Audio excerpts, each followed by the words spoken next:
Welcome to Art Speak with Kate. I am Kate Brown.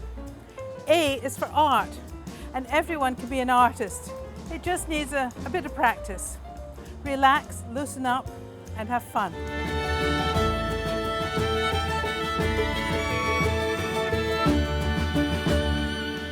How do people get involved and included in art in the Comox Valley? Make Art Wednesdays at the Comox Valley Art Gallery this summer coincides with the Wednesday Farmers Market. It's free, it's for everyone of all ages to do art together. You can go down and get your veggies and then come over to the art gallery and do some drawing. Yeah, we find it's an interactive experience, and we have people of all ages, so you'll sometimes see parents and their children and also even their grandparents. Well, as you can see behind me, we have all sorts of different types of art. Right now, this is part of our Sooner or Later exhibition. So this is sort of the community response to what we have at the gallery right now. So you might be working with different mediums, from paint to chalk to we also have some plasticine making sculptures.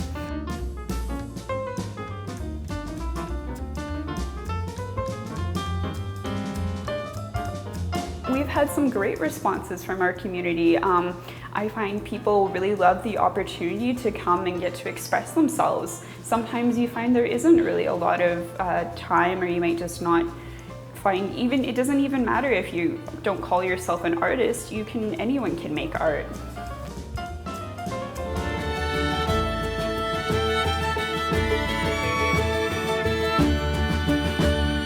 During the summer, there are many street festivals. One dynamic, inclusive art experience is Elevate the Arts. Diversity, love, kindness is the creed for Elevate the Arts, a fringe-type festival held around the art gallery on Duncan Common in June. They presented the festival in the urban heart of the Comox Valley, in the spirit of celebrating public spaces and downtown cores. It's about barrier-free access to the cultural life of our community, and you have to really push hard to create that. There's lots of, it takes effort to make things barrier-free. Sometimes it's easier to put up a wall or put up a gate and charge a ticket. This is challenging, and it's a challenge we do with huge hearts and with a community of hundreds and hundreds of people, and we come away from the weekend just feeling really wonderful. Music, art, poetry, collage, face paintings, mural making, mandalas on Duncan Avenue Commons. So it's the idea that these are the people who make art, and these are the people who sit down and consume it, like food or television. And we like to try and mash that up more and have people explore the idea that we are all culture creators.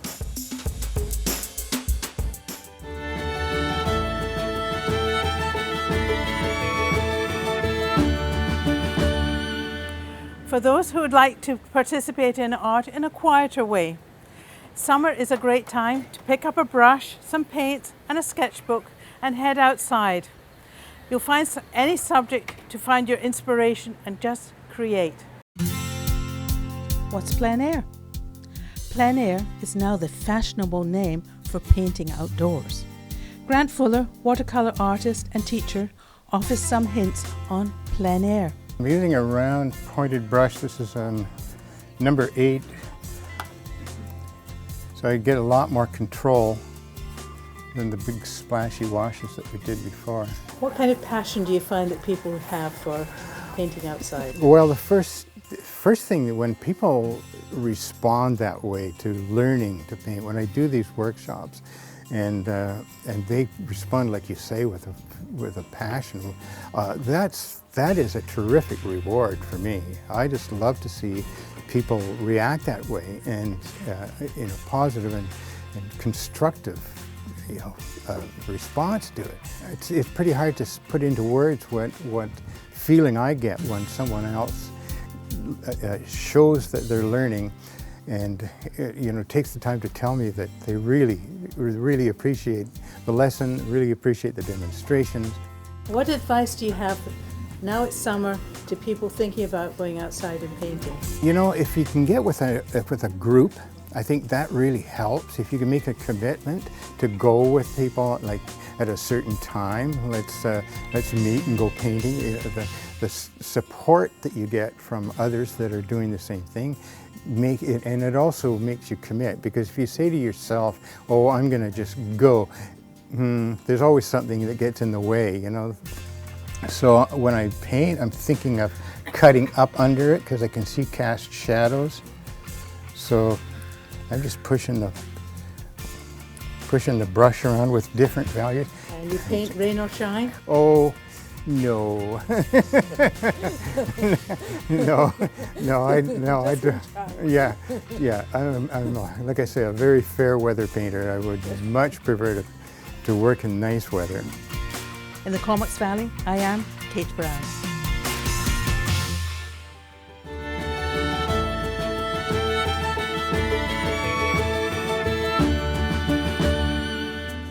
Summer is a great time to pop into your local museums, relax, unwind, and go back in time. At the Cumberland Museum and Archives, the People's Museum, you will find a dynamic replica mine shaft, interactive kiosks, history of labour strife in the mines, culture and community displays, and lots more. Anna Rambo of the Cumberland Museum tells us about the new exhibit, Cumberland Colliers Railway, and lots of walking tours this summer. Yeah, in 2014 we published a book, Cumberland Collieries Railway, and there was so much interest in that story of the railway that ran between Union Bay and Cumberland, and it's such a significant piece of Cumberland's history, but it wasn't really represented in the museum. So from that book and from local historians we began to do research, and now we've put together a permanent exhibit in the lower level of the museum.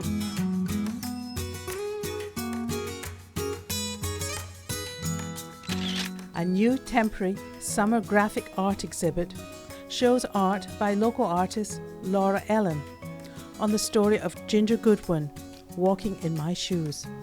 Laura is an artist who grew up in Cumberland but now lives in Montreal, and she's a graphic novelist.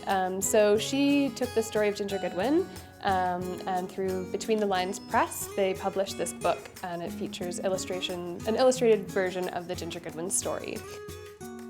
Behind us you see a sampling of the illustrations from the book, the original illustrations, and we also have an interview with Laura that we play so people can sit and enjoy and hear her story of creating the book. In the Comox Valley, I am Kate Brown.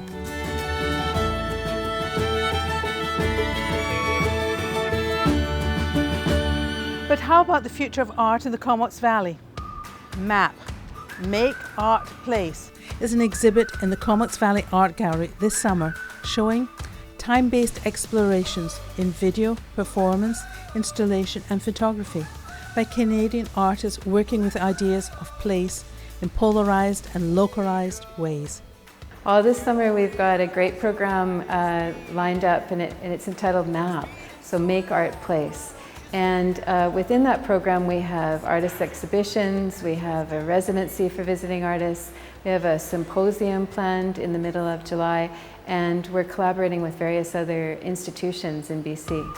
Work created at MAP exhibit and Where Is Here symposium will also become a publication created post-project by CVAG to explore the communication of ideas. Our hope is that the gathering of documentation from all these projects, the performances, the exhibitions, the symposium, the umbrella programming will be documented and brought together in a hybrid publication of sorts in the fall. In the Comox Valley, I am Kate Brown.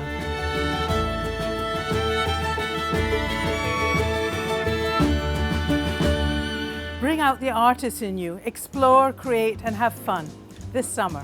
In the Comox Valley, I am Kate Brown.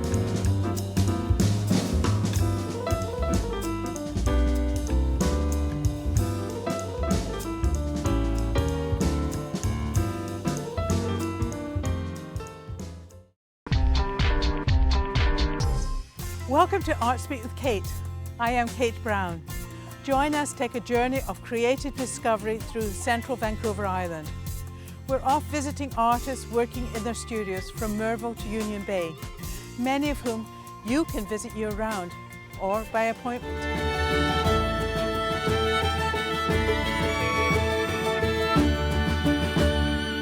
Why is design important when planning your painting?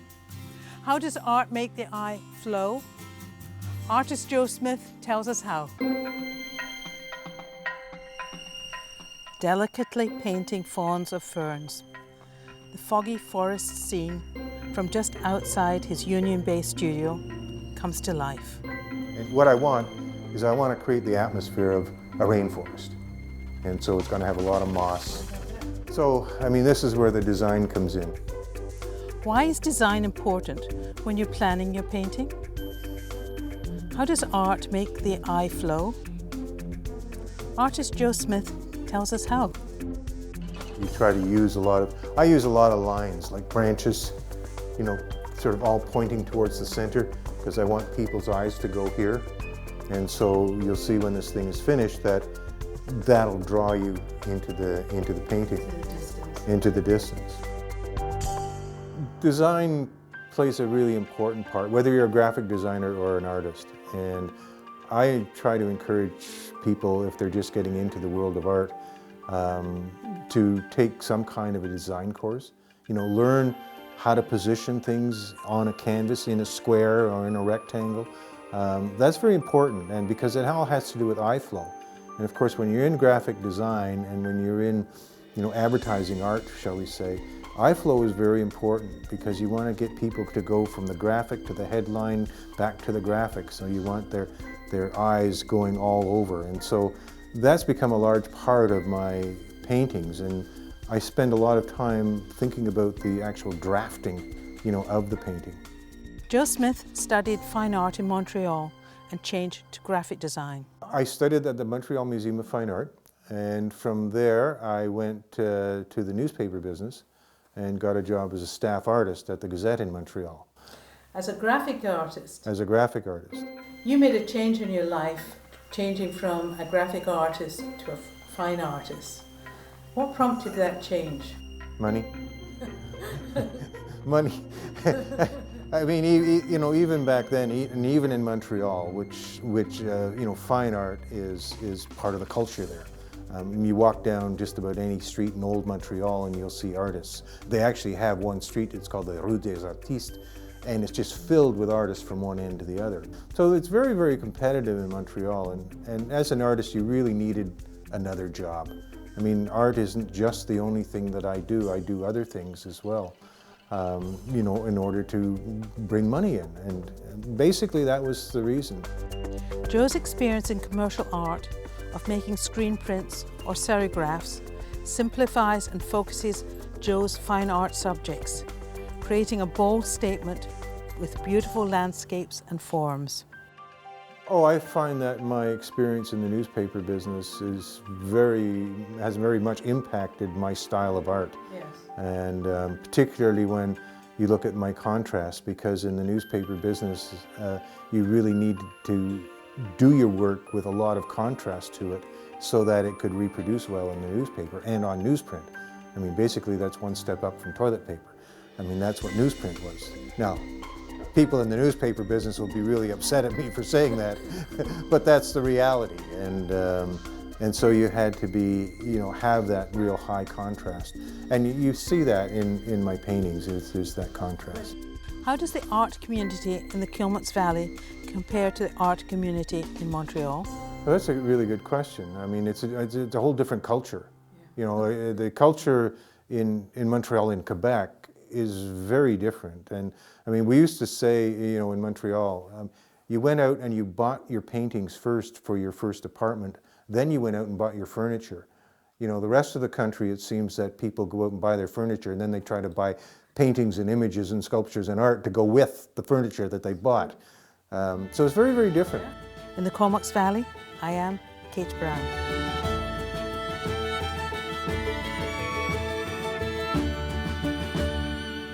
Painter of the estuary. Watch Bev Byerly paint grasses, rocks and water. Grasses swaying in the breeze, logs washed up in the storm, rounded pebbles on the beach, lapped with the ebb and flow of tide. These colours and textures are what inspire. I've always had an interest in art, and in the younger days, probably Group of Seven and the Canadian artists.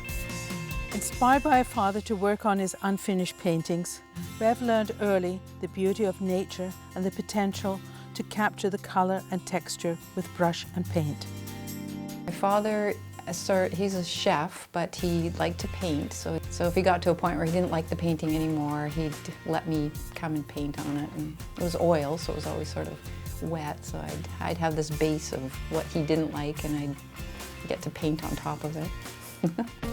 Working as a graphic artist and framer, developed her skills in composition and illustration and her attention to detail. Her work is beautifully whimsical. It creates a sense of calm, rhythmical movement in the grasses and the water on the estuary. When we moved here, we walked around the air park every day and still do.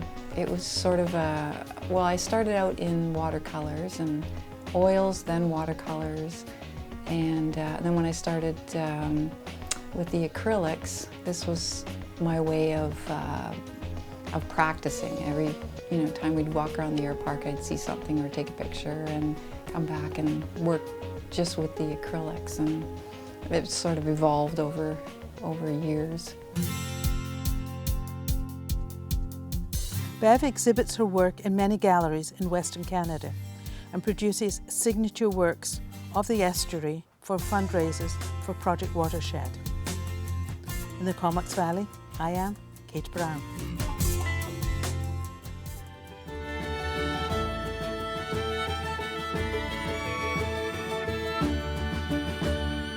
Opening, inspired and intended to honour the connection between masculine and feminine.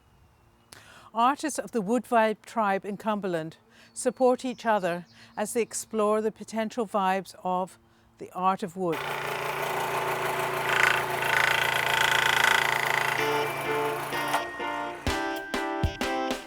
It all started about 2 years ago when Andy made a wood trellis for beans. People liked it and he made more. It became more elaborate and he started making the flower of life symbol. Having grown up in the forest, son of a tree planter mother and a tree faller father, Andy had an inherent love of wood. And so I grew up around wood, and my mom was a tree planter, and that's how she met my father. He was a tree faller, and then they had me, and so I grew up around a mill yard and a woodlot my whole youth. The back shed became his workshop. He invested in a few high-end power tools and explored the potential of wood, cutting, sawing, planing. He sourced exotic wood with different colours and grains and started designing art pieces. This is a Hegner scroll saw, which is the best scroll saw you can buy in the world. And very quickly I realized that I needed to get a good one. We use a lot of the more rare and expensive woods as a more accent, rather than building an entire piece out of it. Now Andy is joined by 3 other wood artists to form the Wood Vibe Tribe.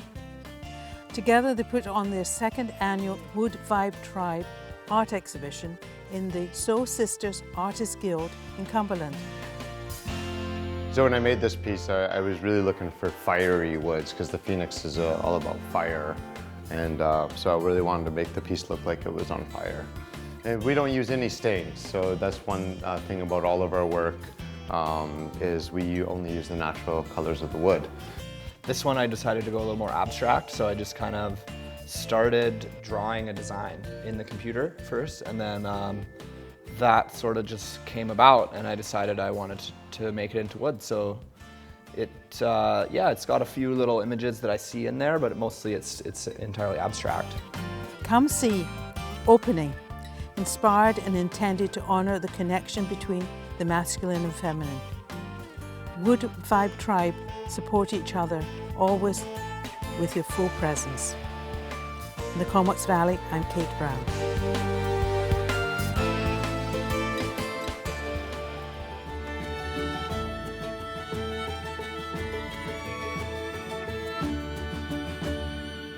From stained glass windows to twinkling chimes, Janet McFadden, with her Vancouver Island kiln-fired glassworks, is a charming treasure trove in Royston. This is my day job, full-time for probably 30 years now, yeah. The twinkling chime of glass welcomes you as you enter the studio down by the Trent River. Running her fingers through scoops of glistening coloured glass, Janet gets inspiration. I was always an artist. I did all kinds of things, painting, drawing, crazy embroidery in the 70s and all kinds of things. And once I hit glass, I have never changed. This recycled glass is lovingly screened and separated into different colours and hues to making into amazing glass art pieces.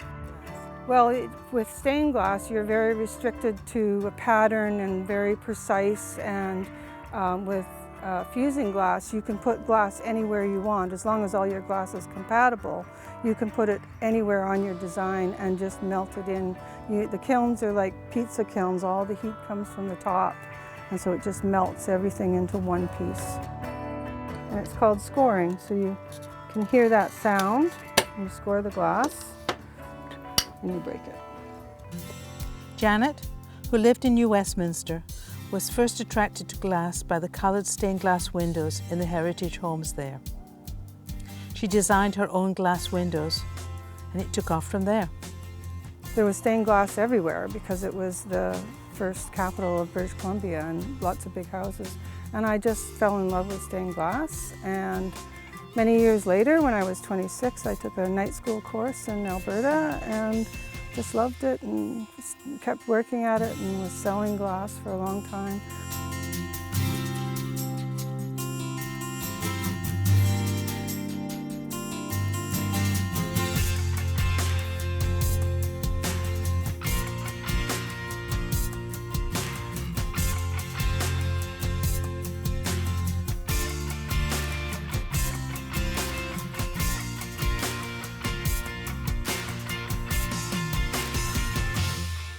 In the Comox Valley, I am Kate Brown.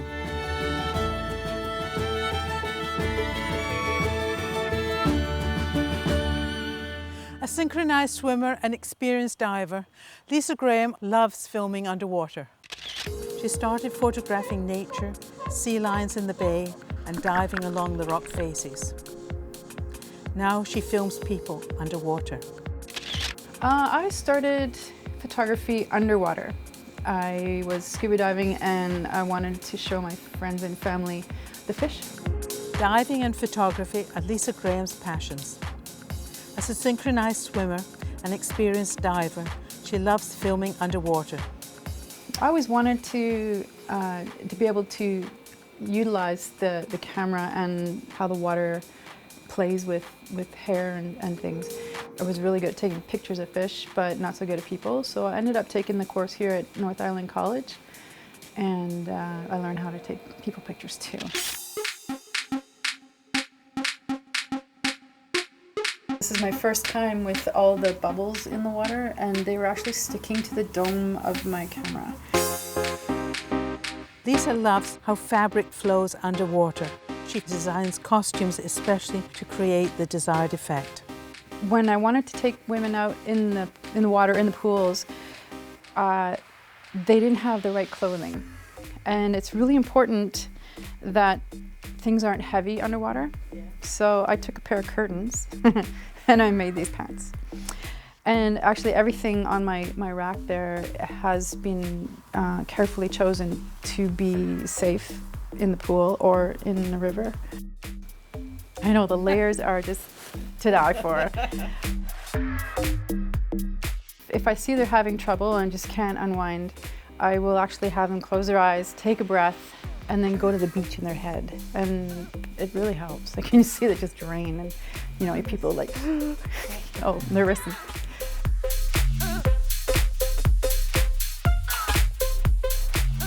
In the Comox Valley, I am Kate Brown.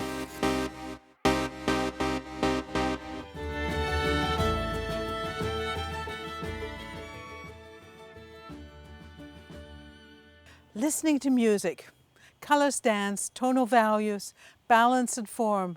These are the ingredients that Lynn Farrell uses to create a large abstract power masterpiece. Open up the studio door. Let's go visit Lynn's studio in Tin Town. I'm really interested in balance and color, tonal value, and how those hum together, how they work on a painting. I love cast shadows. I don't do it a lot in my paintings, but growing up here on the island and having spent a lot of time in the forest, I do appreciate that.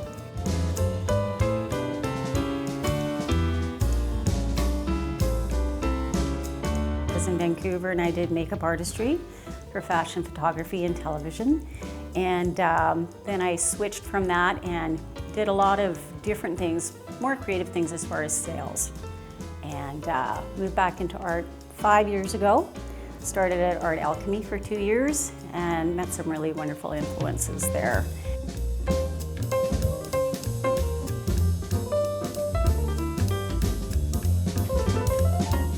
I do have visitors, and it's wonderful having people come in just so they can experience being in a gallery and feeling what the art is like and the energy that it has in here versus other places that don't have art. With the sun and the sky and just fields of corn, and that's how this came about. And I think it's one of my, I call it a power piece.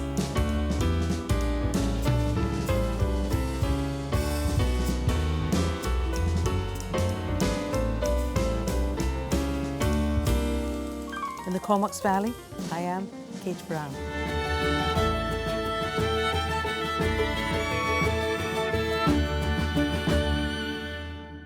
Join us again for Artspeak with Kate. In the Comox Valley, I am Kate Brown.